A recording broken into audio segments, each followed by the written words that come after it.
bem, senhoras e senhores? Sejam muito bem-vindos ao Livecast, iniciando os trabalhos em 2023. Beleza, Lucião? Feliz ano novo, hein, Cão? Feliz ano novo, cara. Tudo bem? Tudo certo, graças a Deus. Feliz ano novo também para todo mundo que acompanha a gente, Todos né, os nossos ouvintes, os Bacana. Livercasters. Principalmente vocês podem nos acompanhar em todas as plataformas aqui, YouTube. A galera cresce cada vez mais a comunidade no nosso Spotify e os outros agregadores de podcast. Você usa qual, cara? Eu uso mais Spotify, esse é meu predileto. Eu uso da Apple, cara, o podcast. Né? Eu deveria usar o da Apple, mas eu acabo usando mais Spotify. Eu sou fã da Apple. Recado para todo mundo que está seguindo a gente. Estamos, como eu disse, em todas as plataformas, mas você pode seguir a gente também lá pelo canal do YouTube com imagem. Estamos iniciando a temporada de 2023 com uma convidada para lá de especial, para a gente falar de uma área que tem sido cada vez mais importante, principalmente pelo cenário todo que nós vivemos em 2022. Tenho certeza que 2023 continuará da mesma forma. Daniele Madureira, repórter da Folha de São Paulo. Oi, Dani, tudo bem? Tudo bem, bom Seja dia bem-vinda. para vocês. Feliz ano novo. Feliz ano novo para você também. A Dani tem uma carreira extensa em diversos veículos antes de você chegar na Folha, né, Dani? Uhum, exatamente. Eu comecei na Gazeta Mercantil. Bom, em primeiro lugar, eu tenho que avisar que para mim, como jornalista, é um pouco desconfortável estar no lugar de entrevistada. Eu sempre prefiro estar do outro lado fazendo as perguntas. É nossa vingança, hoje é dia da vingança. Ok, mas eu vou sair da minha zona de conforto e tentar responder da melhor maneira possível, enfim, e participar desse programa que é muito legal. Aí depois você me conta se eu me comportei bem. Como entrevistador, tá bom. Eu te digo, se você vale uma segunda carreira como jornalista. Legal. Eu comecei como trainee na Gazeta Mercantil, eu estava no último ano de faculdade, eu fiz Casper Líbero. Sou do interior, sou de Marília, e vim para cá para estudar. Meu sonho era fazer Casper, era trabalhar como jornalista, porque eu sempre quis ligar pontas. Assim. Eu acho que a missão do jornalista é furar bolhas. Hoje, né, essa expressão está muito em moda, enfim, muito em voga, mas desde aquela época era algo que eu imaginava. Acho que a gente vive em microcosmos, cada um de nós, e que é natural, enfim.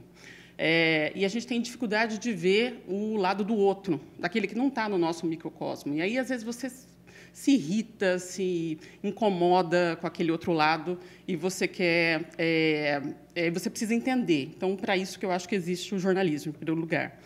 Mas cair na Gazeta Mercantil, que foi um veículo super importante na época, era referência para o jornalismo econômico, ele não existe mais, infelizmente, foi meio que por acaso, porque eu sempre quis trabalhar muito mais na área social, falar de problemas sociais, de moradia, educação, saúde e tal, e eu fui cair num veículo econômico. Mas foi uma super escola, enfim, porque lá eu encontrei profissionais de muita tarimba, que estavam há muito tempo no mercado. E eu descobri que, se você fala sobre economia, você pode falar sobre qualquer outra coisa. Então, se você entende de economia, você vai falar sobre política, sobre educação, sobre saúde, sobre cultura. Pelo menos essa é a minha visão. Sim. E foi uma super escola, foi muito bacana mesmo. E foi uma época em que estava aparecendo ali, né, começo dos anos 2000, veio o advento, né, da internet, a internet se popularizando, né, era um momento muito peculiar. A gente falava sobre o que hoje seriam as startups, mas, enfim, eram as empresas migrando do comércio físico para o comércio digital, do ambiente físico para o ambiente online. Então, foi um momento muito rico também, foi bem bacana. Você sabe que você está colocando na Gazeta Mercantil, eu me lembro que em 2003 foi onde a gente começou efetivamente, fiz o meu primeiro evento naquela época e tal, e eu e o meu sócio, a gente fazia um trabalho de comprar, na época, jornais, revistas de economia. Tinha muitas revistas setoriais, revistas técnicas. A época de IT estava bombando, as revistas de tecnologia, exatamente. Os CIOs e tal. E aí a gente fez um trabalho a gente pegava as revistas, olhava o nome do jornalista ali que assinava cada matéria e tal, e criamos no Excel uma planilhinha e tal. Aí a gente via mais ou menos e eu marcava numa coluna qual que era a linha que aquele cara escrevia. Então eu marcava, poxa, essa pessoa aqui escreve sobre isso. Aí eu olhava a próxima edição e via que os assuntos, alguns mudavam, mas você conseguia entender um pouco a linha de raciocínio daquele jornalista. Cara, que loucura. E aí a gente escrevia as pautas, né? A gente não tinha assessoria de imprensa, escrevia as pautas e mandava para o jornalista. Aí eu lembro que eu e meu sócio, o nosso sonho era sair na Gazeta Mercantil, mas não sair na Gazeta Mercantil apenas. É que você não vai saber... Não é da época dele. Ele não vai ter Não, eu nenhuma ideia conheço... do que eu tô falando. Mas na Gazeta Mercantil tinha um detalhe peculiar, que era a foto das pessoas... Um bico de pena. Com um bico de pena. O desenho do retrato da pessoa. Procura aí o que é uma foto com bico de pena. Cara, e o meu sonho era sair uma foto minha com bico de... Cara, era molequinho. É o supra-sumo do prestígio, assim, na época, sair na Gazeta Mercantil com bico de pena. E a gente revezava cada artigo e meu sócio saiu. Olha só. Com a foto de bico Richard saiu, o abraço do Richard. Xardão. Pois é. E é curioso, assim, a gente falar do que era o jornalismo em 2000... nos anos 2000, no começo dos anos 2000, e como é hoje. Eu entrevistei, há algum tempo atrás, quando já estava na Folha, o Dalton Pastore, que é um publicitário super premiado, enfim, hoje ele é presidente da ESPM, e ele falou uma coisa muito interessante. Ele falou assim, antigamente, nessa época de Gazeta Mercantil, você escrevia, o leitor lia. Você fazia um programa de TV, o telespectador simplesmente assistia. Você fazia um programa de rádio, o ouvinte ouvia e ponto. Então, assim, era a notícia unidirecional. Ela só chega até você. Hoje, você recebe a notícia e você faz a notícia. Aí você vai cria um canal no YouTube, você vai criar um post no Instagram, você vai fazer um vídeo para o TikTok, enfim, você vai repercutir aquilo e vai dar a sua leitura sobre aquilo. E é uma coisa muito bacana. Porque o leitor, o consumidor da notícia, ele está participando da notícia também. Ele não está só passivo, ele não está ali só ouvindo, lendo, enfim. Ele está participando, ele está interpretando e está dando a opinião. Isso é muito legal. Essa é a parte legal da história. A parte ruim da história é quando você distorce aquela notícia. Porque a gente, e aí eu já vou entrar um pouquinho no que faz o jornalista, como é que a gente trata uma notícia. Vamos supor, a Live University está chegando em novos estados, em novas cidades, enfim, está investindo. Isso é uma notícia e pode interessar muita gente. Eu vou procurar os sócios para conversar a respeito. Mas você tem que saber se as condições de trabalho deles, que eles estão oferecendo, se são legais, se as condições para o consumidor são bacanas e tal. Beleza, eu também posso ouvir um funcionário, eu posso ouvir quem já fez curso na Live, eu posso construir todo uma apuração 360 graus, ouvindo todo mundo, para saber quem é a Live University. O quão importante ela é, qual é a diferença que ela faz. E ela faz diferença também na vida dos funcionários, na vida dos consumidores, na vida da comunidade onde ela está inserida. Eu posso fazer isso, eu vou procurar referências. Agora, se eu sou vamos supor que eu tenho certeza que isso não aconteceu, mas que eu seja uma ex-aluna que não ficou feliz com vocês. Aí eu faço um post lá, falo assim, não gosto da live por causa disso, daquilo, não fui bem atendida, acho que não me ajudou em nada. Você entende? Assim, é um tipo de coisa que você tem que começar a lidar. E antes, se fosse só um jornalista, só entre aspas, você ia mandar uma carta para o jornal, você eventualmente talvez até processaria o jornal se ele colocou uma notícia desse nível, porque como assim você coloca uma pessoa falando mal e você não me ouve? Porque a obrigação do jornalista é ouvir todos os lados. Tá bom. Então, se eu encontro um consumidor que não gostou do seu serviço, eu tenho que te ouvir a respeito. O que aconteceu? Não, isso aqui foi um caso isolado, ou tivemos problemas aqui e ali. Enfim, você vai dar a sua versão para aquele leitor ter a visão geral do assunto. Ele não vai ter só a visão. E o que acontece nas bolhas das redes sociais hoje? Essa é a diferença daquele jornalismo lá do começo dos anos 2000. Ele só vê aquilo. Então, se eu sou uma consumidora querendo comprar um curso, ingressar num curso, se eu vejo aquele post, vou pensar, poxa, será que eu vou lá? Essa menina começou a falar mal, e olha quantos seguidores que ela tem. Então, acho que talvez... Você entende? São referências diferentes. Aí eu não vou... Mas aí é que está, e aí que é o poder do público. Procura outras referências. Não fica só nos posts, não fica só nos vídeos apócrifos, gente que às vezes nem aparece o nome e solta qualquer notícia lá. Procura conteúdo realmente em quem faz conteúdo, em quem é especialista em jornalismo. Essa, eu acho que é a primeira dica para sair fora de fake news. A gente está falando... Você trouxe uma questão que, de fato, acontece, né? E quando você falou de redes sociais, uma coisa que eu acho mais engraçada é quando a gente abre o nosso, sei lá, abre o nosso Instagram aqui e você vem aqui na busca, ele mostra basicamente, então o meu ele vai mostrar coisas aqui do Corinthians, vai mostrar coisas de cachorrinho, Shiba, que é o que eu tenho, vai mostrar coisas de bonsai, que é o que eu gosto, vai mostrar moto. Então, vai mostrar o algoritmo... O seu universo. Me conhece e ele quer que eu consuma, dê likes e consuma cada vez mais tempo de aplicativo. Então, ele vai me mostrar o que é a minha bolha. Se eu gosto de moto Harley, ele vai ficar mostrando Harley. Se eu gosto de Shiba, que é meu cachorro, vai ficar mostrando Shiba. Não vai me mostrar um poodle. Não. Mas ele vai ficar mostrando o que eu consumo. E a gente fica nessa, né? Você exatamente. Fica ali no seu mundo. Até porque a gente sabe que ouvir uma opinião contrária à sua... Incomoda, né? A pessoa não quer. É tão gostoso você... Tem alguém que te confirme o tempo inteiro o que você pensa. Eu tô vendo aqui só as notícias do Corinthians, Palmeiras, não quero saber. Até porque magoa, né? Magoa. Ultimamente tem machucado um pouco. Mas, então você olha e fala, não quero saber, vou ficar aqui no meu universo. E aí que eu acho que a gente começa a viver um pouco o cenário que a gente tem hoje, né? Onde as pessoas cada vez mais querem ter certeza, então elas procuram aquela certeza onde elas sabem que... Onde é mais fácil. Onde é mais fácil e, cara... Não tem contestação. Todo mundo concorda com você. Você chega lá e fala... E a gente esqueceu como debate, né? Acho que exatamente. Isso daí é o ponto principal. Você esqueceu como é que faz. Você tem uma opinião, você gosta do azul, eu gosto do roxo, mas tudo bem você gostar do azul. Talvez você até tente me convencer, olha, Dani, mas o azul é muito legal. Eu falo, não, desculpa, Lúcio, eu prefiro o roxo e tal, mas assim, com respeito. Eu não vou te desmerecer porque você gosta do azul. Você não vai me desmerecer porque eu gosto do roxo. Você continua sendo uma pessoa bacana e legal gostando do azul. Ok. E ok para mim também. Então, assim, esse respeito pelo lado do outro é que tem que existir. E quando, mais uma vez, quando a gente foca nas redes sociais apenas e aí fica recebendo post de WhatsApp achando que aquilo é verdade...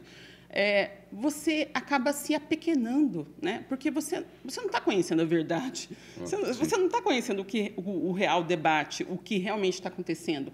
Ah, mas eu não gosto da Folha, porque acho que a Folha fala mal de fulano, de cicrano. Ah, não gosto do Estadão, porque ele fala isso. Não gosto da Globo. Tudo bem, assim, tenta consumir outros veículos, assim. Se você...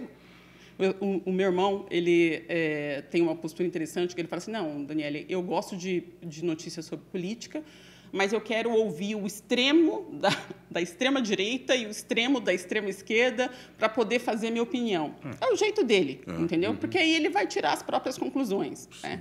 Como eu disse, num jornalismo sério, você não pode apoiar fulano e cicrano. Você tem que expor os fatos. Sim. Olha, os fatos são esses. Então, assim, você às vezes pode não gostar da maneira que o veículo, mas ele foi atrás disso para falar, é a pauta dele, né? Ele resolveu falar, porque isso sim, numa edição, como é que é feito um jornal? Eu elenco quais são os assuntos, eu, editor, elenco quais são os assuntos que eu quero tratar. E muitas vezes o repórter está na rua, ele sabe o que está acontecendo. Então, ele vai trazer para mim, editor, e eu vou decidir, sim, vamos falar sobre isso. Ou eu vou falar, não, isso acho que não vai interessar muita gente. É o editor que tem esse poder, ele que vai decidir. Mas aí, o que acontece? O editor ele fica muito sensível ao papel do repórter. Ele sabe que o repórter está ali próximo da fonte, ele sabe que o repórter está no dia a dia. Ele vai, esse cara, ele me trouxe essa pauta, então é porque isso está acontecendo, então porque isso faz sentido. Então, normalmente, é muito raro um editor falar, não vamos cobrir isso. Se o repórter trouxe. Então, se é relevante. Né? Se é relevante. Sim. Então, o repórter tem essa sensibilidade de trazer coisas do cotidiano e tentar, justamente, com essa apuração dele, de tentar ouvir 360 graus ali, o que envolve aquele assunto, tentar furar essa bolha. Sabe o que aconteceu? Eu só queria dar um exemplo de um caso recente, enfim, saiu no domingo agora no impresso, uma matéria que eu fiz sobre os carroceiros. Eu, meu amigo Douglas Gavras e o Lalo de Almeida, que foi o repórter fotográfico, a gente fez trouxe um pouquinho do dia a dia desses profissionais. O que é um carroceiro? Um cara que pega papelão, pega lata, pega plástico, e ele está nas ruas das maiores cidades do país, enfim. E muitas vezes você olha ali aquele cara e fala, pô, mas você está me atrapalhando o trânsito, você vai ver, é um carroceiro ali que está no meio da via, não sei o quê. Então, assim, você já fica, e você fica, pô, mas o que é esse cara? Aí a gente descobre que os carroceiros são os principais agentes ambientais que o Brasil tem hoje. 90% de todo o lixo reciclado passa pelas mãos deles. As prefeituras têm coleta seletiva? Tem, mas elas fazem muito pouco. A gente deu uma pesquisa. A maioria das pessoas nem sabe que dia que passa. Você não mora Quando em prédio, passa? você não mora em condomínio onde há uma separação. Se o condomínio fizer a separação, senão nem sabe, não faz nem ideia. Exatamente. Tem uma pesquisa que mostrou, Lúcio, que os carroceiros aqui de São Paulo, um universo pequeno, tá? A pesquisa não pegou todos os carroceiros, mas eles reciclam 71% mais lixo, eles recolhem 71% mais lixo reciclado do que as empresas contratadas pela prefeitura, as 2 empresas contratadas, que ganharam bilhões durante uma licitação aí de 20 anos. E eles, a maior parte dos carroceiros, recebem menos de R$1.000 por mês. Porque existe uma cadeia gigante de atravessadores entre o carroceiro, o catador e a indústria que vai usar aquele material. E eles ganham, tipo assim, 40 centavos por quilo de plástico, 40 centavos por quilo de papel reciclado. Por isso que você vê aquelas carroças gigantes, entendeu? O mais caro é a latinha, R$5 o quilo da latinha. Por isso que o Brasil é campeão mundial de reciclagem de latinha. É o país que mais recicla, né? Por conta disso, porque então eles vão atrás porque é onde eles podem ter algum lucro. Sim. Ou seja, você começa a conhecer o outro lado. Então, quando você olhar um carroceiro que você acha que está te incomodando, né, no trânsito, você vai, não, mas esse cara, ele está fazendo um trabalho de graça, porque a coleta seletiva, ela é paga para sair por aí pegando. E eles não ganham nada para sair por aí pegando. Eles só ganham pelo que eles vendem. E de uma maneira bastante desvantajosa para eles, né? Eles recebem pouco. Então, assim, ajudar a construir um novo olhar sobre coisas do dia a dia, isso dá muito prazer para a gente, para quem é jornalista. Voltando para o assunto fake news, tirar uma conclusão do que a gente falou, eu acho que, no fundo, eu quero ver sua opinião sobre isso, ela sempre existiu. Eu acredito que sempre chegou uma notícia falsa no jornal. O que muda é uma estrutura para fazer uma curadoria, né, uma apuração, ou um acesso para eu escrever aquilo que eu ouvi ou aquilo que eu quero escrever e acabou, né? Eu acho que a grande diferença do impacto que a gente tem hoje sobre a fake news, além da fábrica, e aí não vamos entrar nesse assunto, mas é que antes, se eu quisesse mostrar algo que eu acredito, ou que seja verdade ou mentira, né, para alguém eu tinha que procurar a imprensa. E a imprensa ia sempre fazer uma curadoria. Hoje eu posso ir lá, fazer um post, e se isso viralizar, isso viralizou. E já era, não tem controle, ninguém valida, né? Exatamente, não tem controle. E acho que essa é a grande diferença, Exatamente. Né? Só que, assim, no passado, o que acontece? No jornalismo sempre existiu essa regra. Você tem que checar os fatos. Não basta passar para frente. Se você chega para mim com uma notícia, Dani, aconteceu isso, isso, isso. Tá, não, mas quem está falando? Quem está falando isso? É a primeira pergunta. Então, assim, eu tenho que me cercar, eu como jornalista, isso sempre foi assim, eu tenho que me cercar de fontes confiáveis para dar uma notícia. Eu não posso, só porque você chegou para mim, você é meu amigo, Dani, põe essa notícia aí para mim que vai me favorecer, vai me ajudar. Não, calma lá. Então, assim, os jornais, as revistas, os veículos, todos os veículos de imprensa sérios trabalham assim, com checagem, sempre trabalharam. Então, era muito difícil, mesmo no passado, sair uma notícia errada. Mas, óbvio, ninguém é perfeito. Óbvio que, claro, enfim, eventualmente, a gente teve um caso ruidoso, né, da escola base, né, que já virou tema de documentário recentemente, enfim, em que donos de escola foram acusados de abuso sexual infantil. E isso não existiu. Então, foi um grande mal-entendido que se propagou e acabou com a vida de muitas pessoas. Esse foi um caso de estudo emblemático, né? Emblemático do jornalismo. Nos anos 80, 90, não foi? Eu não anos 90, anos 90. Então, foi um caso emblemático e serviu e até hoje serve como referência na escola de jornalismo do que não fazer. Então, assim, checar mesmo com todas as fontes. Então, não, porque a mãe, isso aí você vai ouvir só o lado da mãe, porque a mãe ficou aflita, que ela acha que o filho... Não, calma, né? Checa com todo mundo primeiro. Aí você dá a notícia, né? E agora, o que acontece? Realmente, você vai publicando o que você acha. Aí, assim, você vê uns vídeos absurdos que, né, o Alexandre de Moraes foi preso, né? Assim, alguém falando isso, né? Mas onde é que saiu isso? Ah, não, eu recebi um comunicado aqui que o Alexandre de Moraes foi preso, o ministro do STF. Não, isso nunca aconteceu. Ô Dani, você não acha que, a minha opinião, assim, eu entendo, e você trouxe de forma brilhante e clara o seu ponto de vista sobre isso, mas eu acho que é aí que tá, né? Eu acho que você não trouxe seu ponto de vista, você trouxe a verdade, né? Porque eu entendo que quando você disse que eu gosto do azul, do amarelo, do verde, não sei o que e tal, você tem direito a ter essa opinião, sabe? Eu acho que você pode gostar do Corinthians, São Paulo, Palmeiras, qualquer um, você pode gostar de vôlei, basquete, você pode, isso você tem direito. Com certeza. Agora, eu falar que o estômago fica na caixa craniana, não tenho esse direito, sabe? Eu acho e eu penso que eu não tenho direito de ter opinião sobre tudo. Até posso ter e guardar comigo. Se eu achar que o estômago fica aqui na caixa craniana, vai lá, estuda e cria sua tese para provar isso, né? Eu guardo essa opinião para mim, porque eu não tenho direito... Que a Terra é plana. Se eu achar que a Terra é plana e quiser guardar isso para mim, ótimo, entendeu? Né? Agora, eu posso achar que o Mbappé, o Messi é melhor, tal, e isso eu tenho o direito de achar, sabe? Agora, algumas opiniões técnicas que as pessoas estudam, ou achar que vacina não funciona, sabe? Eu de verdade entendo que isso não é liberdade de expressão. Para mim, eu costumo... Para mim, isso é crime, entendeu? E eu acredito que a gente tinha... quando a gente olha na imprensa como um todo, eu acredito que grande parte dos grandes veículos, por mais que eu entendo que existe crítica de todos os lados, mas, na minha opinião, o trabalho que é feito jornalisticamente é muito sério. Sabe, não é um trabalho de brincadeira. As pessoas não estão ali. Existe um E não existe um método, complô. Vamos falar mal de tal fulano. Não existe assim, nossa, vamos nos reunir para destruir. Não existe isso. Então, então para mim, eu vejo de forma muito clara, sabe? Acho que algumas coisas, de fato, a gente tem opinião. E a opinião a gente pode ter direito a algumas coisas. Outras coisas eu não tenho direito, cara. Eu não tenho direito. A gente está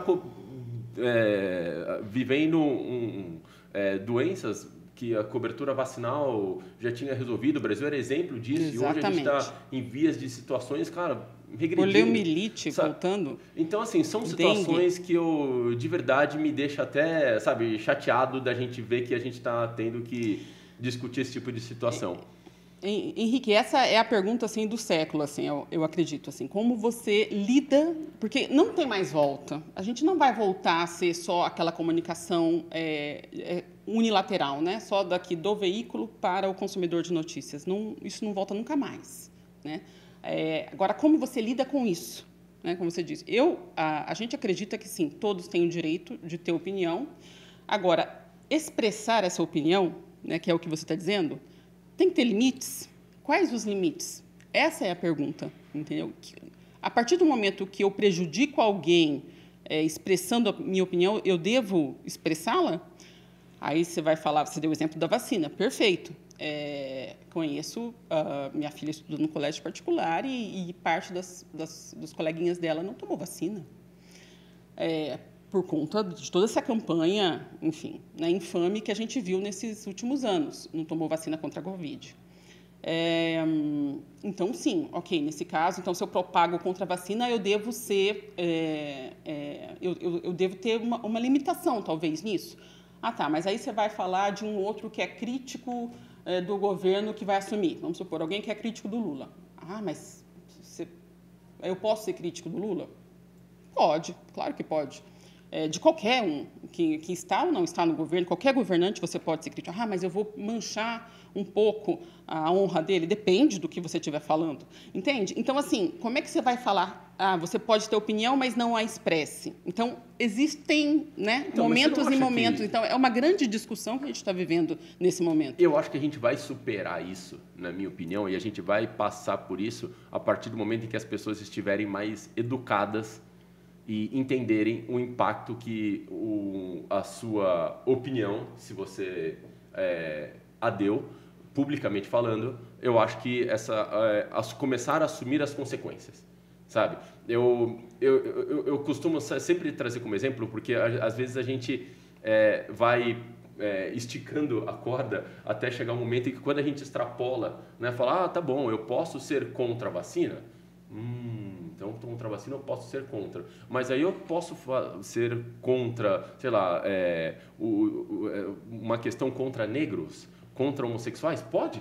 Não, isso não pode. Então, peraí, como não pode? Cara, eu não posso. A partir do momento em que eu estou cometendo... Isso é crime. Crime, racismo ferindo é crime. o outro, né? Aí que eu acho, sabe? Então, o que eu vejo é que a gente tem que ser mais educado quanto a isso, sabe? A gente viu exemplos que aconteceu de invasões no Capitólio, que aconteceu nos Estados Unidos, e eu vi numa matéria a quantidade de pessoas presas a partir do momento em que aconteceu aquilo. A gente está vivendo um momento no Brasil, ou viveu um momento muito forte de bloqueios em estradas e outras situações todas, onde nada foi feito, e é crime também, sabe? E o crime não está sendo punido, né? A gente viu na Alemanha, recentemente, aconteceu uma questão de pessoas que estavam querendo invadir a Câmara de Deputados alemãs para querer voltar à monarquia na Alemanha, tal, não sei o quê. Tem louco para tudo no mundo. 2.000 pessoas foram presas. A monarquia é espetacular. Mas a gente está trazendo 2.000 pessoas que foram presas, sabe? Não tem direito a ter essa opinião, isso é crime, sabe? E eu acho que a partir do momento... a gente está vivendo um momento de redes sociais meio adolescente, assim, sabe? Meio rebelde, onde achando que, não, pode tudo, tal. Eu acho que as grandes plataformas que disseminam esse conteúdo de uma forma tão ampla, assim, né? Eu acho que elas vão começar ou devem assumir um papel maior de educação das pessoas como um todo, sabe? E a gente tem certeza que vai olhar para trás, vai olhar e falar, cara, olha o que a gente fazia, não é possível. Olha, tem uma luz aí no fim do túnel. Houve uma pesquisa que a gente deu recentemente, agora me foge o nome do Instituto de Pesquisa, foi uma multinacional que fez, falando qual o impacto das redes sociais em provocar mudanças na sociedade, né? Qual é o impacto? E aí, eu achei muito curioso, assim, porque ela fez essa pergunta em 2020, 2021, 2019, minto, antes da pandemia, de 2019, 2020, 2021. Vem um decrescente em países como Japão, Coreia, França, que eu me lembro, assim, caiu muito. E hoje, nesses países, salvo engano, enfim, estou tentando me lembrar aqui dos dados, mas menos da metade ou menos da metade acredita nisso, que as redes sociais têm um grande impacto na mudança na sociedade. E lá atrás, esse índice era muito alto. No Brasil, hoje, embora tenha caído também, eu acho que estava tipo 98, caiu para 89, alguma coisa, mas continua muito alto. Ou seja, o Brasil, os brasileiros ainda acham que as redes sociais podem fazer muitas mudanças na sociedade. Mas quando a gente vê essa linha decrescente, significa o quê? Qual que é a leitura disso? As pessoas percebem que tem muita fake news nas redes sociais. Então, elas acham que já não vai, a rede social não vai fazer aquela mudança toda. Entendeu? Então, é um amadurecimento. Esse amadurecimento você está falando. Então, a gente vai... Acho que o Brasil está atrás, porque nós somos líderes no uso de rede social, né, no mundo, mas acho que o Brasil vai acabar levando... E a gente vai acabar amadurecendo e entender que tem que separar joio e trigo, sim, das redes sociais. Não dá para você consumir tudo e achar que aquilo é verdade. Exato. Você falou da Gazeta Mercantil, que é onde a gente mudou o assunto aqui, mas você trabalhou em outros veículos realmente que ditaram o mercado durante um bom tempo. A gente está falando de Meio Mensagem. Um abraço por Pipir Marcondes, grande amigo, grande abraço. Você trabalhou no Valor Econômico, você trabalhou na Agência Estado, cara, foi colaboradora da BBC Brasil, Seu Dinheiro, Exame, Capital Aberto, ou seja... Passei bastante, né? Diversos veículos que ditavam... era o que a gente consumia para se atualizar sobre tudo que estava acontecendo no mercado de fato, né? E como é que está o mercado, esse mercado hoje? Os executivos que consumiam Gazeta Mercantil, hoje consomem o quê, né? Pois é, o grande concorrente da Gazeta Mercantil na época, que se consolidou como o maior jornal, né, como referência no mercado de notícias econômicas, foi o Valor Econômico, né, onde eu trabalhei muitos anos, quase 12 anos. Como é que está o mercado de jornalismo? Isso. Desde que eu me formei, todo mundo fala que ele está em crise. Então, enfim, e isso é uma coisa que eu acho que é legal, assim, a gente... no que você acredita, né? Assim, se você começar a acreditar que está tudo em crise, então você não sai nem da cama de manhã, né? O que não está em crise? O que não está em crise, né? E, assim, são crises diferentes. Assim, mas eu, quando comecei a trabalhar, lá no começo dos anos 2000, eu não imaginava que eu ia passar hoje, né, mais de 2 décadas depois, por isso que a gente está passando, por essa questão das bolhas, da expansão das redes sociais, enfim, ganhando esse status de fazedor de notícias, porque eu achava que fazedor de notícias era só a mídia, né, instalada, pronta, esses veículos que você mencionou. Então, assim, quando você acredita que... Se você começar a acreditar que está tudo ruim, realmente você não vai explorar. E aconteceu um caso comigo, Henrique, muito curioso, assim, porque eu trabalhei quase 12 anos no Valor, como eu disse, os primeiros anos como repórter, e depois eu fui fui transferida para a área do Valor Online, para o site, eu fui editora assistente. E não era um trabalho que eu gostava, assim, eu não gostava, porque eu sempre gostei da reportagem, eu sempre gostei da apuração, de conhecer, de ir atrás e tal. E o que aconteceu? Eu fiquei alguns anos lá, talvez uns 5 anos, infeliz. Porque eu ouvia isso. Nossa, o jornalismo está em crise. Nossa, nem adianta. E eu já tinha mais de 40 anos, tinha acabado de ter minha filha. Tive minha filha com 39. Nossa, eu não vou sair agora, porque eu preciso de estabilidade, eu não vou tentar uma outra coisa.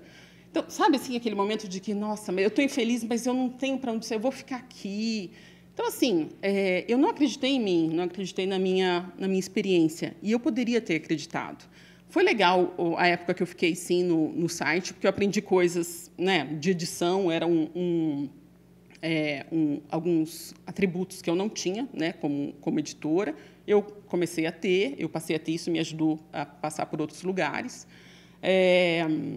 Mas eu não precisava, talvez, ter ficado tanto tempo. Talvez eu pudesse ter ido para o mercado e falado, olha, gente, quem está precisando de repórter, a minha experiência é essa, colocar, sabe, mais o bloco na rua. Eu não acreditei nisso, eu acreditei no que os outros falavam. Pô, mas com a experiência que você tinha...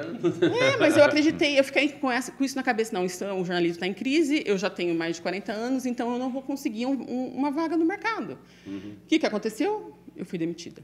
Entrei num corte da empresa. Entendeu? Isso foi no final de 2018... ou seja, toda aquela estabilidade que eu procurava não adiantou de nada, né? Porque você sai num corte muito fácil.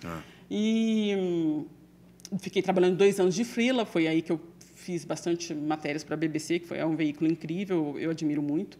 E eu recebi uma proposta da Folha para trabalhar, sim. Eu já, aí, com 47 anos, recebi uma proposta, sim, da Folha, 46, para poder trabalhar com eles, como repórter. Isso foi muito legal. Então, assim, são preconceitos que a gente cria para nós mesmos na nossa carreira. Isso que é muito doido, né? Então, você acredita no que os outros falam. Então, os outros falam que gente como mais velha não tem lugar no mercado de trabalho. Começa a desvalorizar. Então, você não sai de onde você está. Você tem que ficar onde você está. E quieta, mesmo que não está gostando, mas você tem o seu salário, tem que pagar boleto. Todo mundo tem que pagar boleto, né? Mas a gente não pode viver só para isso. Você tem que ter algum prazer, claro. Você tem que estar descobrindo, você tem que estar crescendo como profissional. A partir do momento que você para de procurar esse crescimento profissional e fica só preocupado em pagar boleto, aí realmente vem a vida e te dá um empurrão, assim. Você te leva para onde você queria estar e não foi por conta própria. Exatamente. Tem muita gente que escuta o livecast que está no começo da carreira, às vezes até ainda estudando e tal. Então, assim, toda vez que a gente traz alguém de um profissional, um perfil diferente, a gente sempre faz essa pergunta, né? Qual o soft skill, né? Coisa que você não vai aprender na faculdade, né? Na graduação, que você acha que é importante para o jornalista ter uma carreira, ter uma solidez, ou até mais, né, trazendo um pouco para o nosso conceito aqui, para você ser feliz, né, trabalhando, né, para você não passar por situações ou se obrigar a fazer coisas que de repente você não gosta, até se você tiver uma história, quiser contar um pouquinho do seu começo, meio fim não, né? Do começo e meio, fim tá longe da sua carreira aí que você viveu, trazer um pouco de experiência para o pessoal que está começando agora ou vai escolher ainda o jornalismo, né? Tem muita gente jovem que escuta o nosso livecast. Então, Lúcio, eu acho que, em primeiro lugar, isso que eu acabei de falar, você não acreditar, não acreditar no que os outros falam, não é isso. É nos preconceitos dos outros, não assumir um preconceito dos outros para você. Primeiro você vai lá e descobre se é isso mesmo. É a primeira coisa. Então, não, mas você é muito novo. Às vezes alguém vai, você é muito novo, você não tem experiência. Não, mas talvez alguém ali perceba que você tem garra, que você tem vontade de aprender. Vontade de aprender, eu acho que é comum a todo mundo, né? E é muito triste, às vezes, quando a gente vê um profissional mais velho perdendo a vontade de aprender, porque aí significa que ele vai estacionar, né? Então, quem é jovem tem muita vontade de aprender, e eu acho que é nisso que ele tem que se fiar. Ter humildade, sim, porque, né, você está começando, então baixa a bola, ouve e segue um pouco a tua intuição, entendeu? Às vezes a gente fica muito preso realmente assim, eu vou ter que agir assim para receber isso, para fazer... Não, assim, faz o teu melhor, sempre, até onde você pode. Aprende, se instrui e tal, cria o teu cabedal, né, de conhecimento, mas vai na tua intuição. Às vezes, assim, aquela reportagem, aquele negócio que você acha que poderia render, que ninguém falou, que ninguém foi atrás, aquilo que está martelando na tua cabeça, segue isso. Eu acho isso muito importante, sabe? Assim, esse feeling, que é uma coisa que todo mundo tem, e às vezes a gente deixa ele muito guardadinho, porque acha que não é uma coisa profissional. Mas feeling é a sua alma falando, entendeu? Então, assim, você tem que ouvir, você não pode só ficar no quadradinho, assim. Ninguém...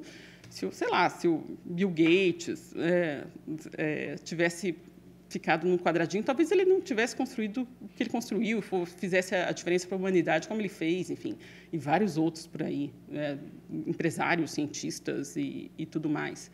Então, acho que a gente tem que seguir esse feeling e ter humildade para aprender, e ter disposição para aprender sempre, independente da tua idade. Você trouxe uma questão interessante e eu concordo muito com o aspecto, sabe? Para mim, 100%, 98% das vezes, a vontade, a força de vontade, o esforço, sempre vão ganhar do talento. Sempre vão ganhar do talento. Eu vou dar um exemplo. Eu não tenho talento para escrever. Definitivamente não tenho. Te dou umas dicas, eu vou adorar. Por favor. Mas eu sou esforçado. Sabe aquele cara? E eu me esforço, mas não é que eu me esforço para querer, porque tem aquele tipo de esforço que sabe quando você corre para não chegar? Você fica lá, tô me esforçando, mas não tô escrevendo nada, sabe? Não pus a mão no teclado. Mas, porra, eu me esforço, eu sou chato, tinhoso mesmo, fico lá, tento e mando para um amigo, o que você acha? E outro muda e tal. Apaga tudo e volta. Sabe? Por exemplo, o pessoal fala muito, eu não tenho talento para design, mas eu sou esforçado. Eu vou lá, busco referência, estudo e vejo, e procuro um vídeo de como é que as pessoas fazem, assisto o vídeo, falo, ele fez isso, então eu já vou por aqui e tal. Não tenho talento, mas eu sou esforçado. E eu vejo que grande parte das pessoas, que quando você vê a história de grandes esportistas, empresários, você trouxe o exemplo do Bill Gates e tantos outros que a gente poderia citar, são pessoas, na grande maioria das vezes, esforçadas. E que seguiram um feeling também. Seguiram um feeling. Eu acho que é esse o grande ponto. Focadas, né? Cara, o esforço tem que existir.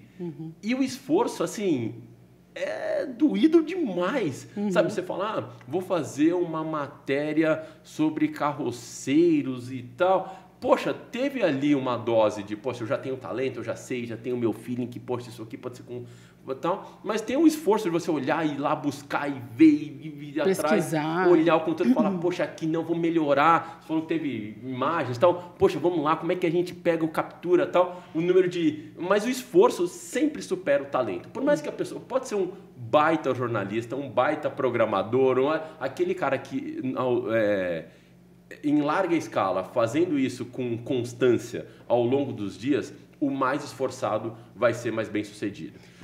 E o segundo ponto que eu coloco é dominar aquilo ou fazer aquilo que você tem controle. Uhum. Porque tem algumas coisas que fogem do seu controle totalmente. Uhum. Deixa que a natureza toma conta. Encontre o seu... Eu costumo dar o exemplo de encontrar um lugar na lagoa. Uhum. Qual que é o seu lugar?